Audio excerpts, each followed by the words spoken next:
समंदर के अंदर से दुश्मनों पर वार।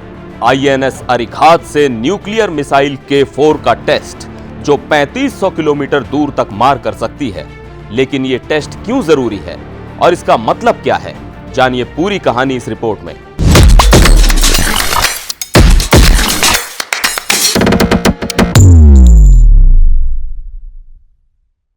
भारत की सुरक्षा अब और भी मजबूत हो गई है। समंदर की गहराई में रहकर दुश्मन पर नजर रखने वाली आईएनएस अरिघात पनडुब्बी से 3500 किलोमीटर रेंज वाली K4 मिसाइल का परीक्षण किया गया है। ये वही ताकत है जो भारत को अपनी न्यूक्लियर स्ट्राइक पावर में सबसे अलग और सुरक्षित बनाती है।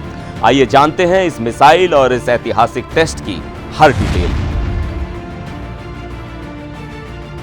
बुधवार सुबह विशाखापट्टनम के पास बंगाल की खाड़ी में भारत ने अपनी दूसरी न्यूक्लियर पनडुब्बी आईएनएस अरिघात से न्यूक्लियर सक्षम K4 मिसाइल का सफल परीक्षण किया। यह मिसाइल 3500 किलोमीटर की दूरी तक दुश्मन को निशाना बना सकती है। हालांकि परीक्षण पर अब तक आधिकारिक बयान नहीं आया है, लेकिन सूत्रों के मुताबिक ये टेस्ट इस बात की पुष्टि करेगा कि K4 मिसाइल सभी तय मानकों पर खरी उतरी या नहीं। आईएनएस अरिघात से यह पहली बार हुआ है कि K4 मिसाइल को सीधे पनडुब्बी से लॉन्च किया गया। इससे पहले यह मिसाइल केवल पॉन्टून यानी पानी पर तैरने वाले प्लेटफॉर्म से टेस्ट की गई थी।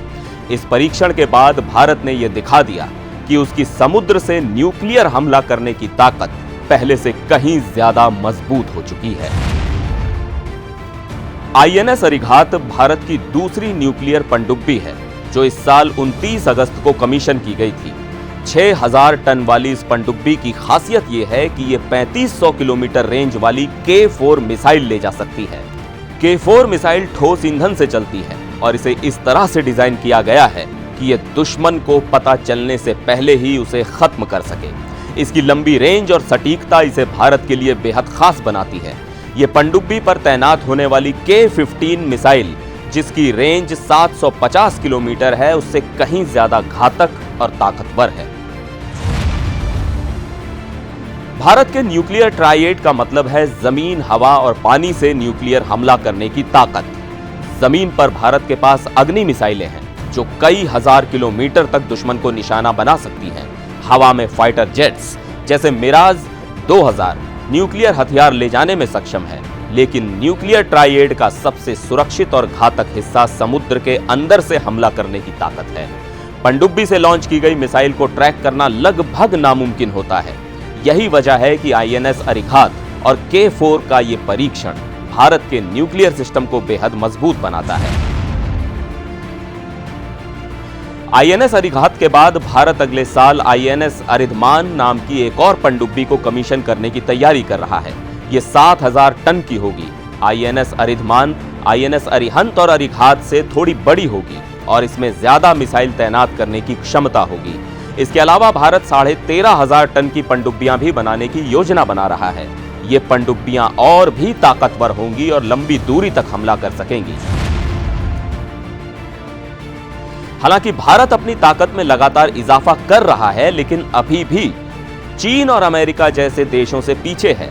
चीन के पास 6 जिन क्लास न्यूक्लियर पनडुब्बियां हैं, जो 10,000 किलोमीटर रेंज वाली JL3 मिसाइल से लैस है। वहीं अमेरिका के पास 14 ओहायो क्लास पनडुब्बियां हैं, जो पूरी दुनिया पर नजर रखती हैं। लेकिन आईएनएस अरिघात का यह कदम दिखाता है कि भारत सही दिशा में आगे बढ़ रहा है। यह देश की रक्षा को और भी सुरक्षित बनाता है और दुश्मनों को साफ संदेश देता है कि भारत पर हमला करना आसान नहीं है। तो आईएनएस अरिघात और K4 मिसाइल का यह परीक्षण भारत की ताकत का बड़ा सबूत है। समंदर के अंदर से न्यूक्लियर हमला करने की एक क्षमता भारत को दुनिया के सबसे सुरक्षित देशों में शामिल करती है। आपको क्या लगता है, यह ताकत भारत की सुरक्षा के लिए कितनी अहम है? अपने विचार हमें कमेंट्स में जरूर बताएं।